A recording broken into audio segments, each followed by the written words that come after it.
Welcome back, my friend. We are going to talk about the hidden dangers of social media use today. We are going to talk about intermittent rewards, infinite scrolling, and of course, social external validation, which unfortunately leads to comparison. So, if you want to get on the right track with your screen use, then stay with me here for another episode of the podcast. I'm Dr. Trish Leigh. We're going to break down social media use and how it's keeping you hooked. So let us dive in after I remind you that this podcast is part of my outreach program. And if you want to support it, please go over to pornbrainprevention.org and donate. We are going upstream and we're going to help kids and adolescents never get hooked on porn and learn how to balance their social media use. So go on over and donate because I'm on a mission and I'd love for you to join me. All right, now let's dive into intermittent reward. Now, I have always thought this is very interesting and I've very rarely talked about it here, so I wanted to dive in. It's easy if you compare it to gambling. Right? If you've ever used a slot machine, not that I really have. I went to Vegas, I don't know, 2 years ago now, maybe, which it's a long time. I think I'm going back this summer, but never gambled once. That tells you something about me. But the way that slot machines work is they keep you hooked because you never know when you're going to get the reward. So in your mind, once you've done it for a little bit, your brain's telling you it's just around the corner. Cha-ching, maybe the next time you'll get the reward. Cha-ching, cha-ching. But you keep going and sometimes you never get the reward. Social media capitalizes on the same effect. And there's a really interesting, fairly recent study that shows this in rats. Rats went for food. It was a sucrose or a sugar water, but they went back to it kind of uncontrollably when it was delivered in an intermittent way,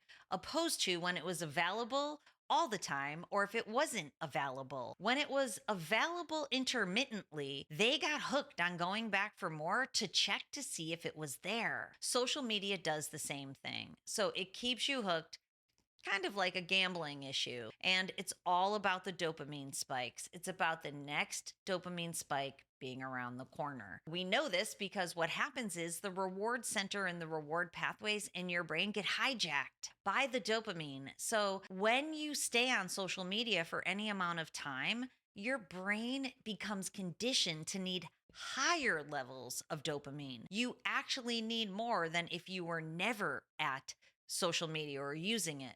If you were out in the world playing soccer or playing your guitar or enjoying a beautiful meal with your family, the dopamine would be there in a balanced way called the happiness trifecta. You would be getting dopamine at lower levels, healthy levels. You would also be getting serotonin and oxytocin for joy and connection. But in social media, it actually creates disconnection and you're driven to look for more and more dopamine from the content that you're consuming. Now, let's talk about the content for a second. The content tends to be hyper-sexualized. That's what's mostly on social media. It's tragic. The stories that are coming out now with young women on OnlyFans and the things they're doing for the external validation, we really are in a very difficult spot in society. It's terrible for people. So recognize what you're consuming matters. We're also consuming drama and violence a lot. Your brain gets hooked to go back to that type of media for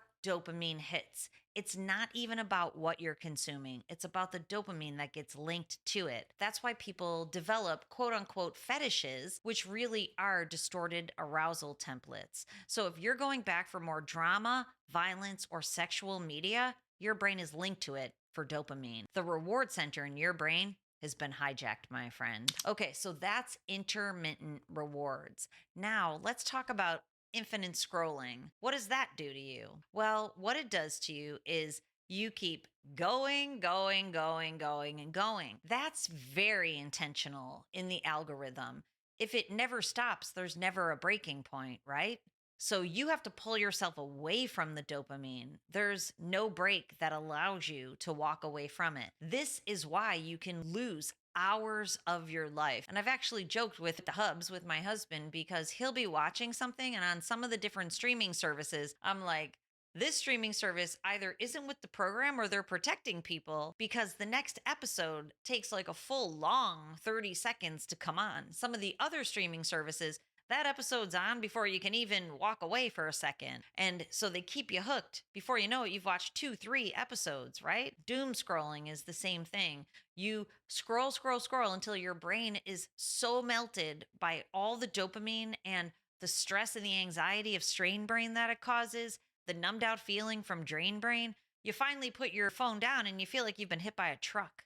That feeling comes from the dysregulation and the dysfunction in your brain that's being caused by the scrolling, by the infinity of it.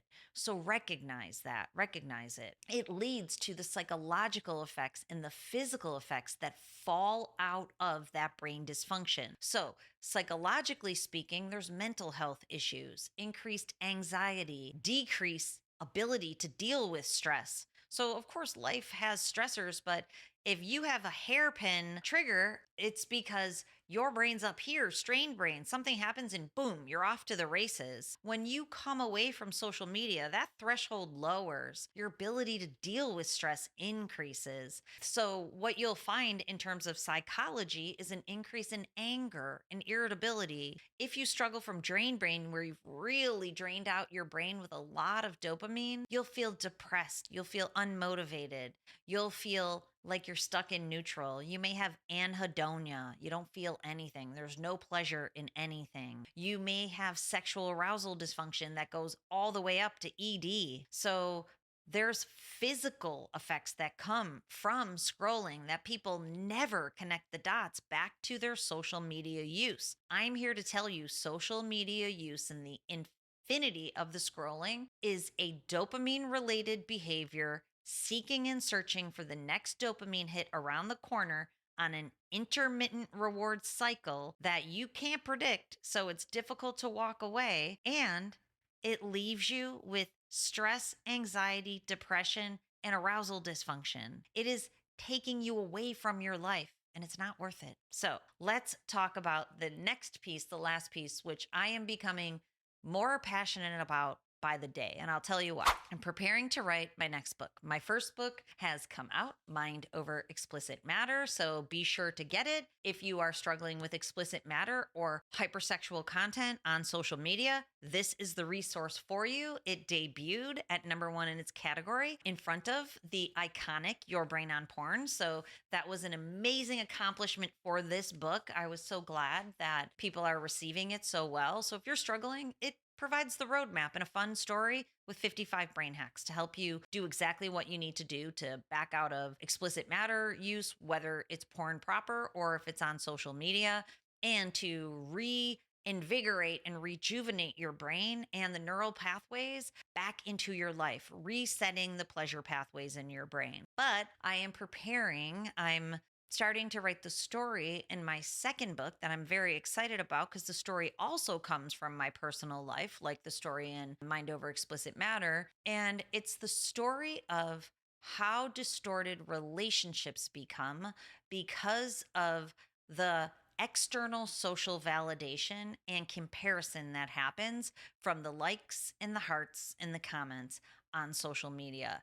It becomes the thing that people need. I actually had the thought this morning that it's kind of the new currency where younger people aren't engaging in their lives on purpose in their work. Now they're trying to get likes. And yes, for some of the high level influencers, this is their income, which actually is another mechanism of external validation, but kind of a more classic one. What I want for people is they're internally validated. So you don't need a like. You're doing it because it's your purpose. So if you are on social media like I am, because I'm sure some people are out there going, lady, you make videos and you're on social media. I'm terrible at social media. I'm sure you've noticed. And I'm trying to get to a formula that feels good to me, but also appeals to people. Not there yet. And I'm an educator. So this gives me a platform to educate people around the world. I've always been an educator. So this isn't new. This is my purpose. This is my passion. This is what I was put on planet Earth for. So I'm doing it in the way that modern technology allows.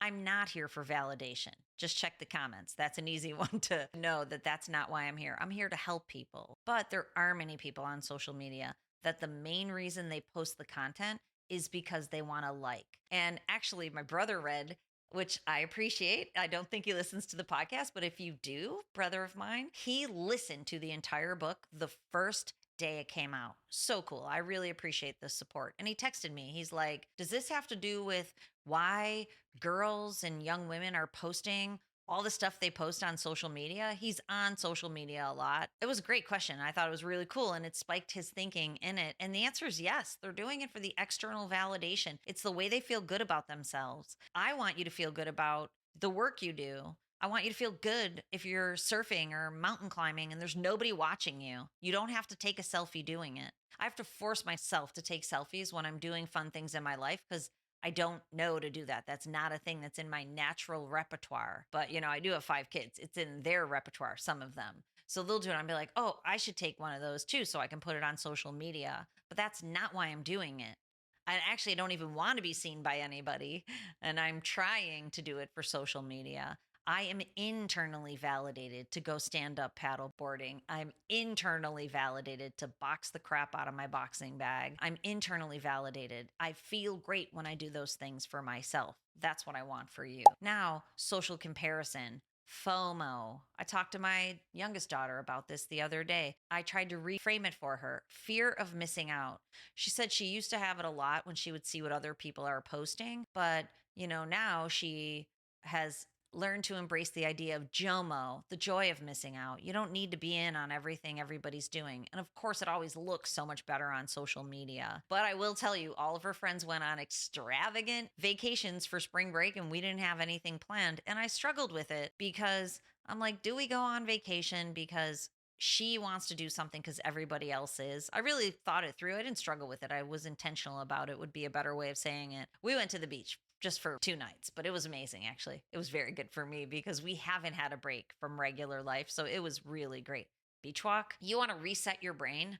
Just go to the beach for one day. Get a beach walk in. It's just amazing to chill your brain out. But back in the day, I never went anywhere, but my parents couldn't afford to do that. I grew up in a family of 6. We have a family of 6 kids with my bonus son. It's difficult to travel with that many people. First of all, it's very expensive. Secondly, it's not that enjoyable because somebody's not having fun at all times. So it was just me, the hubs, and my youngest daughter. We had a beautiful time. So I'm embracing it as a new season of my life. But, going back to it's social comparison. Her friends in Italy, even our little jaunt to the beach doesn't compare, but it doesn't have to. It's the joy of doing what you're doing for the internal validation, not for putting a picture on social media and seeing how many people like it. And I just talked about this in a shorter video that a person put in the comments on my YouTube channel, on this channel, saying that they were going to quit explicit matter and they were going to do it. Here we go. I'm going to do it for as many days as I get a like. No, that's not why you quit explicit matter. You do it because you value your brain. You do it because you value your mental health.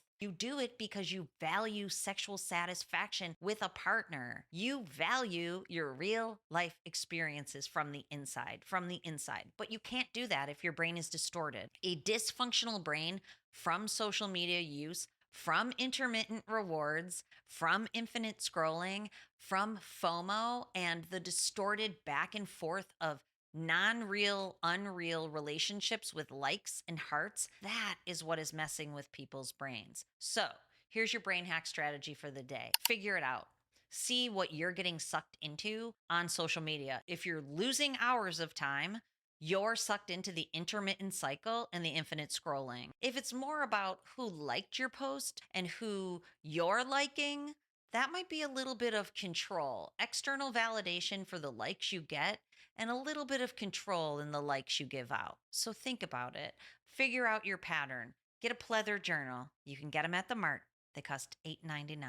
It doesn't have to be real leather, but get a journal you like to write in. Make it somewhere you can put your thoughts down. Make it so that you can process and integrate. Neuroscience shows when you write things down, you're going to learn more about it. So do that. Get a good pen that you like. Spend time on this. Do it like your life depends on it, because guess what?